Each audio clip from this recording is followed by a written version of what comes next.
So I've had some interesting conversations this week around home health care, of all things. How many of us actually think about home health care? I never do. I've been fortunate enough to have overall fairly healthy family who hasn't incurred a lot of home health care need. But I've also now been encountering a lot of client situations and various clients that are specifically on Medicare, of Medicare age, or their family members are on Medicare, older family, that have had a lot of problems and have had substantial health care needs. And the most alarming thing about that has been that everybody seems to think that Medicare plans are going to cover a lot of this expense. And that is not accurate at all. Medicare, whether you have an Advantage plan or a supplemental plan, will potentially cover some of your medically based home health care costs, but that's still with slight hesitation there.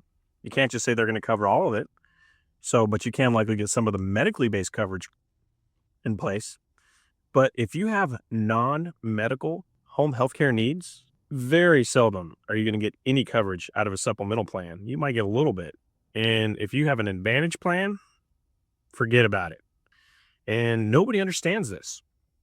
So I've spent time with home health care companies, listening to the people who work with the claims. So basically a claims manager. And they explain this, that anytime they get a referral from a doctor for a customer, a client, patient, first thing they ask is, do you have an Advantage plan? And if they say yes, or they have to say, I'm sorry, we can't help you. And that's got to be terrible news for the recipient and their family who needs the help, because now the burden has fallen upon them to do the cash pay coverage that you have. So if you have cash in the bank, great. Does that mean you want to spend your cash on $38 an hour home health care services? Probably not. But if you need it, you need it. And if you've got it, great, you can afford it. And if, heaven forbid, you don't have the cash, well, now it's upon family and friends to help out.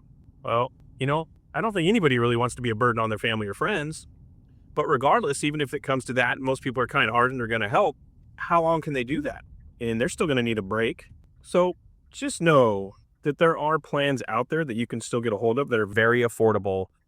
I've now been introduced to one that I'm extremely impressed with. You can buy it up to age 85. You can have pre-existing conditions. So it doesn't matter if you already have beginning stages of Alzheimer's or dementia.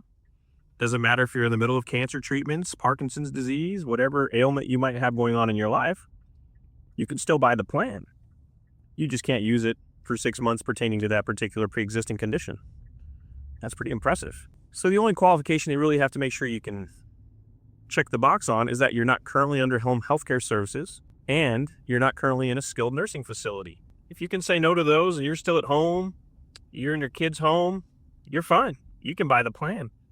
Now all of a sudden you potentially have up to $180,000 worth of benefit. Pretty sweet. If you'd like to hear more information about this, my name is Mario Lizarraga, and I'm here to help.